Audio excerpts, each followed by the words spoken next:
presentation will be by jsweatt, and the presentation is called A Business in Second Life. So if we want to move along, and jsweatt, you can start that whenever you are ready.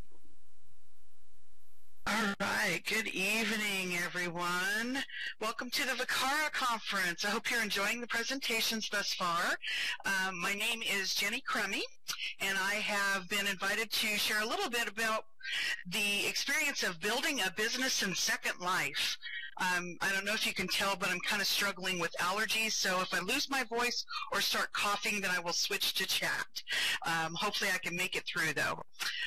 In this presentation, I'm going to actually share a few of the steps to building and maintaining a business in virtual environment, as well as reveal some of the challenges and successes from the experience of building and running a virtual world coffee shop in Second Life. I will also provide a list of resources the team used to build the business and that we actually continue to use for maintaining the Love a Cup coffee shop, which may actually be useful to any of you who are considering starting a business in Second Life. So there's my brief agenda, and this next slide is actually me in real life and in Second Life. I am currently a student in the San Jose State University Masters of Library and Information Science program. I received a Bachelor's of Science in Business Administration from Kansas State. Go Wildcats. And I also have an Associate of Arts in Office Administration from Washburn University. I have worked in records information industry for about 18 years, and I currently actually work as a content management analyst at BKD LLP, which is a CPA firm.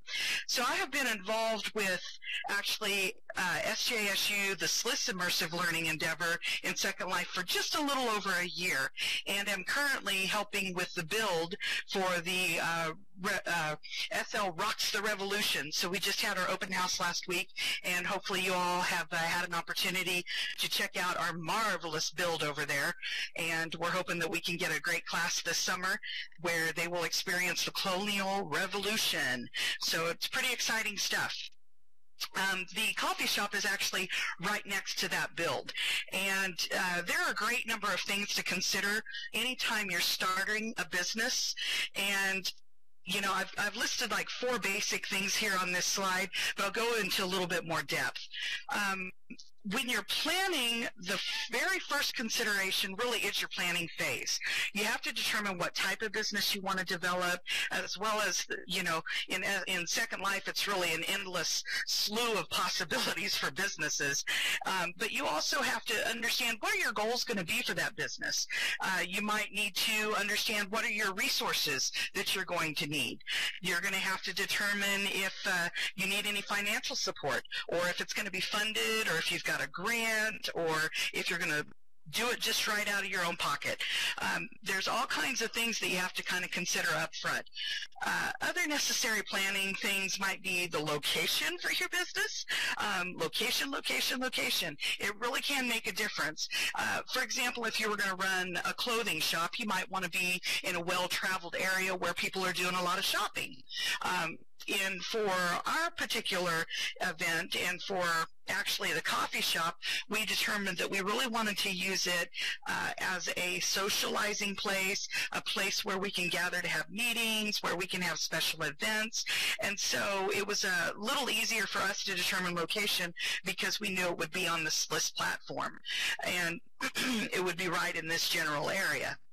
And for us also, we were very fortunate because San Jose State University was funding the area that we have built out for our coffee shop. So we really had decided that there were going to be social events, and like I said, the planning was already done. But the other real challenges whenever you're building any type of a business in Second Life really is communication. You have to communicate with your group members. You have to communicate, in our instance, with the instructor, and you also have to be able to communicate with whoever your customer base is going to be. Naming the business is important. Sometimes getting a real catchy name will get people drawn in. Deciding if you want to establish regular operation hours is another consideration. celebration. And for us, we wanted to leave it a little bit more open, and we've developed a process by which folks can just get a hold of us if they want to reserve the coffee shop for any reason. We've got like boards out on the right in front of the coffee shop where people can click on it and send us an IM. So we wanted to make it simple so that it would also be sustainable for future students who might want to come and get involved and help out with running the coffee shop. One of my favorite parts about building any business in Second Life is decorating and shopping. So I've gotten to do a lot of shopping to decorate for not just our open house event. We actually did a very first event was grand opening celebration, because once we had everything decorated, good to go, we really wanted to kick it off with a bang, and we had music entertainment, and we had a really great turnout. And, you know, we've really built out an area where you've got a variety of things that can be done in that area. We've also got some games outside of the coffee shop, and there is a library where you can just sit and read if you want to. We've got special rooms where you can have special meetings. We've actually had just last week the event to kick off the SL Rocks the Revolution. So we've had guest speakers, we've had student presentations. It's really a versatile space, and that was the whole intent. So really, after we had our grand opening, you know, like I mentioned before, it really is about communication, and there's so many different venues. You have to be able to figure out where are the people at that are going to be interested in coming to your events. Where do you need to actually post those communications? And obviously you can build groups within Second Life, but if you're trying to draw a crowd from on the outside, how do you reach that crowd? And so that's one of the challenges that we're finding with the coffee shop and trying to draw more people in. And you know, that's something to still be uncovered. We're trying to brainstorm, if you will, and try to meet other people, get the word out, and hopefully by word of mouth, when we have these events and people have a good time with the socializing and meeting new people from all over the world, then it will encourage them to attend future events. So those are some of the things. You know, you've got to decide floor plans. You have to work frequently with other folks who have contract businesses within Second Life. So anytime you book entertainment, there might be a contract, and you pay them lindens for their time and their efforts. You have to develop advertising. You have to develop posters, and you have to create blog sites. And many of you have done things like this before, so it's not really any big surprise. But to me, it was a very big surprise, because I really hadn't ever thought about running a coffee shop virtually would be very much like running a business on the outside world. You have to have a lot of those business skill sets to really kick it off and to continue keeping that crowd coming back. You know, and there's constant shopping, so I do love that. Then there's other things like your technology, and, you know, we experienced even tonight a little bit of a lull on our sound. So those are the kinds of things that you have to anticipate, and how do you deal with it. And obviously you've got chat, so that's always a great backup. But sound always seems to work the best, because you can get the most articulation the fastest.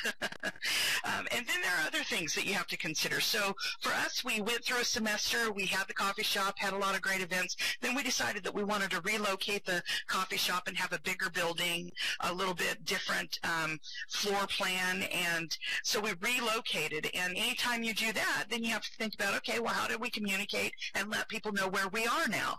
And so those are some of the other things. And obviously, if you've got groups going, that's one of the best ways in Second Life for your current folks and anybody who visits your businesses.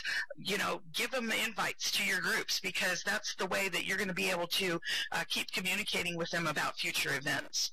So there's I said that I would share some of the benefits, and you know, obviously some of the main benefits are that you are truly entertaining folks. You're building a social structure. You're meeting people from all over the place. One of the things that I maintain, too, is that if you're really serious about building a business in real life, virtual world can be a test platform for you. If you build a good customer base and you want to test things in virtual world and you want to ask folks, hey, what do you think?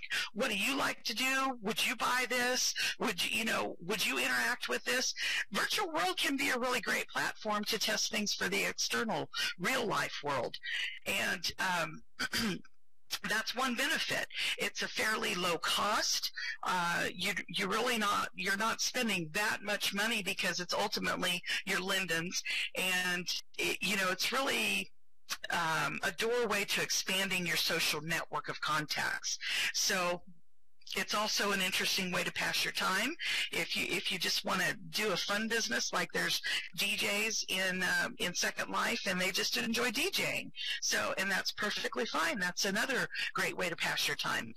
Enjoyment is one of the main reasons why I stayed with Second Life. I got started because it was a class that sounded interesting for Italian history, Renaissance, and I stayed because I love it. And there's just so many different things that you can do in Second Life. You really have to find your bailiwick and stick with it and grow that. So I like to build, I like to shop. I love meeting new people in Second Life, and it's been a really great experience.